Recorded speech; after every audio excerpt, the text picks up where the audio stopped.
traveler has finally made her grand entrance. Only slightly late, too. Herodotus! Athenians have no problem letting me know when I'm not welcome. It's a relief to see your friendly face. Don't let the company here tonight intimidate you. I won't. Pericles is no king. He needs these guests to love him so that the people love him. And they, in turn, need Pericles. You're no different from any of them. Do you really think these people will help me? They will if you get them to trust you. And you've wisely dressed for the occasion. Appearing trustworthy is the most important part of being trusted, after all. Now then, come, let me introduce you to everyone. They may not look it, but this group holds the way to the future on the tip of their opinionated tongues. Ah, Sophocles and Euripides, for example. Two of the most celebrated playwrights to date. No one can throw stones as far as they can. They appear to be locked in some kind of intellectual struggle, as is their way. He's a writer of comedies, of all things. Comedies, Euripides.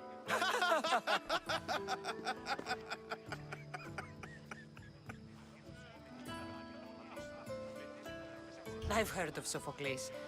In my line of work, it pays to know who the richest and most famous men are. Hermippos has also written his fair share of comedies. You should drink more. Lately, his attitudes have garnered him more notice than his works.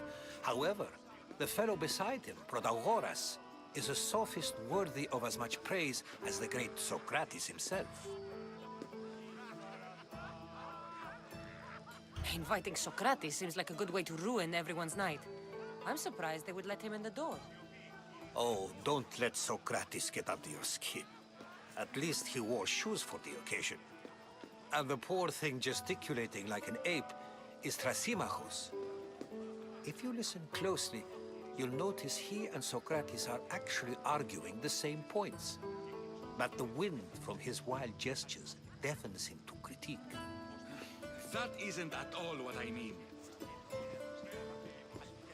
Where is Pericles? Oh, he never attends his own parties. Which reminds me, there's something I need to get his help with. Decked me from his amorous gaze. Oh, Alcibiades, this is not a time for jealousy, but for love.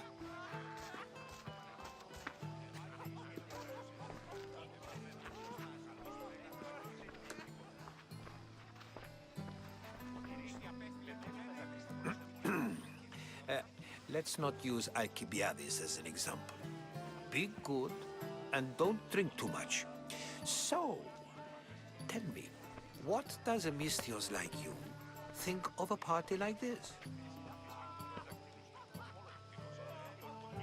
This is going to be a long night. Parties should be about vomiting up blood, not vomiting up poetry. These people are so clean. If these guests aren't to your own unique tastes, then just focus on why you came here in the first place. Thank you, Herodotus. Now, if you'll excuse me, Pericles is here somewhere, and I need to prepare him. If he's alone, I'll tell him what your brother said. Agreed. Pericles needs to know. I'll stay here and look for clues. I hope they know something about your mother. Me too.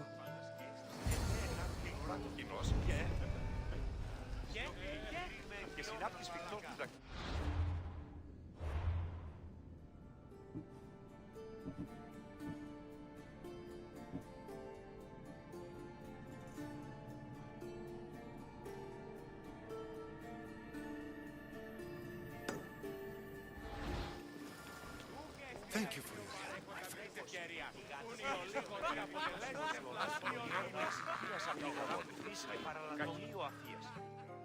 A new face in Pericles' abode! Ha! That in itself is a remarkable thing. You must have seen me doing my impression of Cleon. I call it the Orange Ape. Tell me, what does it think? I am called many things. It isn't one of them. What do you call yourself then? Creature of many names? Cassandra. I wouldn't peg you as a Cassandra, but never mind. I'm Aristophanes, and this man is Euripides.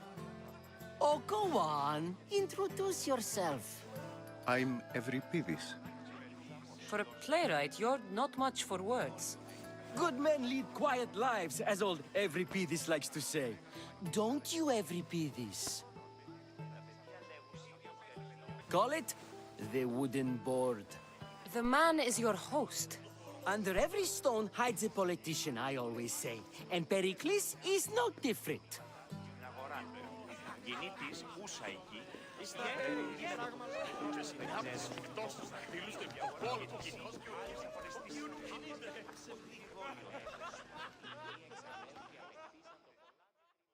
I suppose you've come in here to mock me for my fight with Euripides.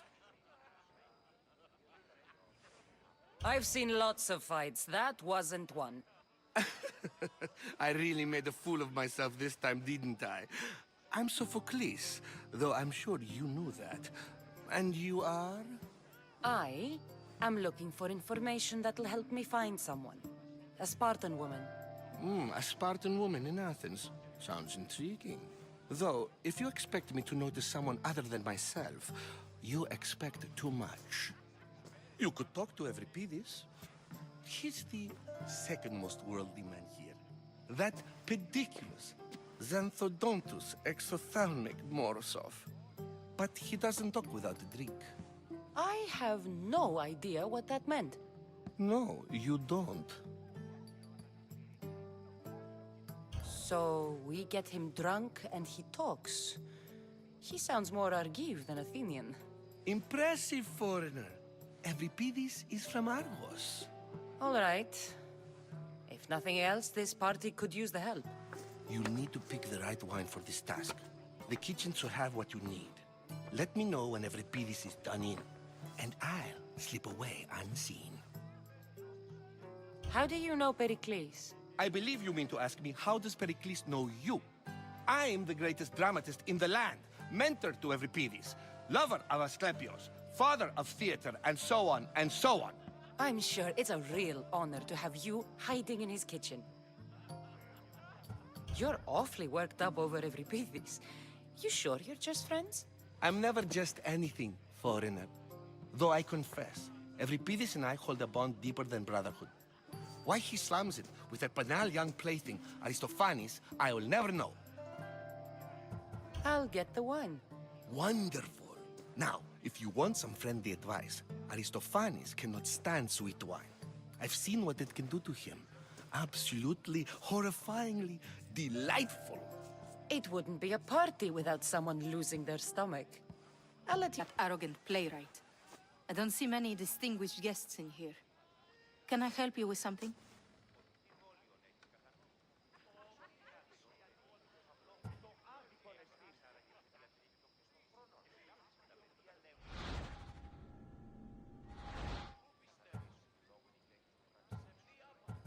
I'm here for your sweet wine.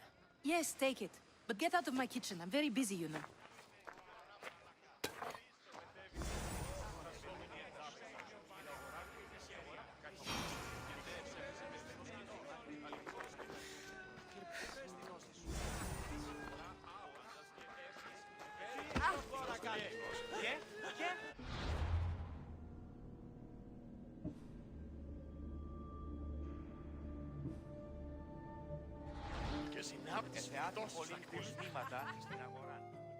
It's come back for more. Care to see my impression of Protagoras? I call it the flapping bladder. I'm sure she wouldn't. When I need to relax, I start a fight. For you, though, Quickly, bring him some wine so that he might say something clever. After my argument with Sophocles, I think I'd rather keep my head clear.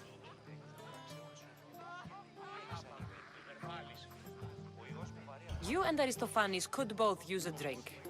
Let's play a game. A competition? Ah, wonderful idea. Euripides seems quiet, but he never turns down a challenge. Well, if you brought us some wine, I wouldn't be opposed to showing this young one how we Argives drink. Pericles has invited all of you here for some reason. Either we dine here and praise Pericles, or we dine with Cleon. But Cleon has all the charm of a typical politician. A horrible voice, bad breeding, and vulgar manners. Why don't you just apologize to Sophocles? It's he who should apologize to you. Sophocles is a friend, and one good friend is worth an entire family. He just needs time to recover from his outburst. I'm only here because I'm searching for someone. And yet it gave us the distinct impression it was here to fill our wine. Let's focus on that first, shall we? Let's conjure Dionysos, shall we?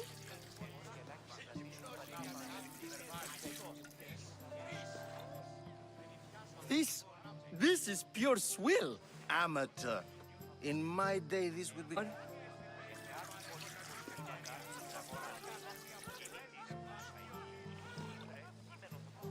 Yeah, I can hardly stomach this pig's piss. I could outdrink both of you with one hand. Let's have some more. You ready for another?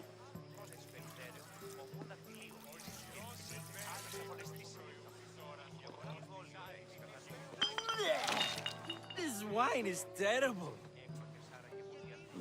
I like you. Who brought you here?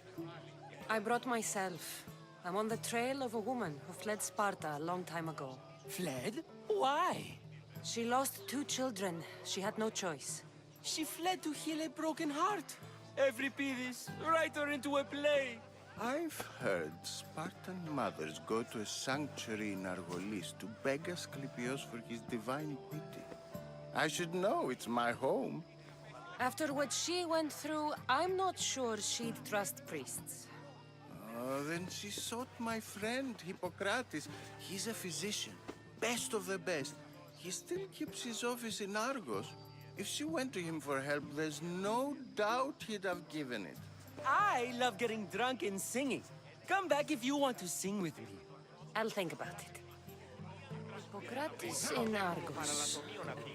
Here I come.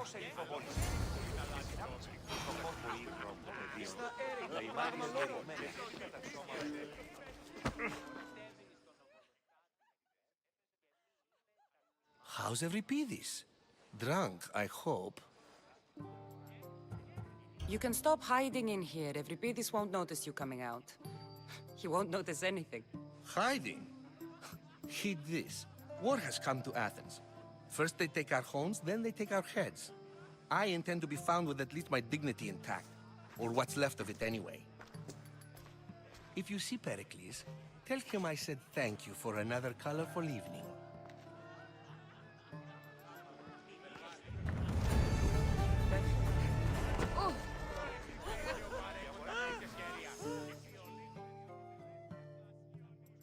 Dionysos, there you are. Everyone else here is boring. Let's play a singing game. You like to sing? You like to sing.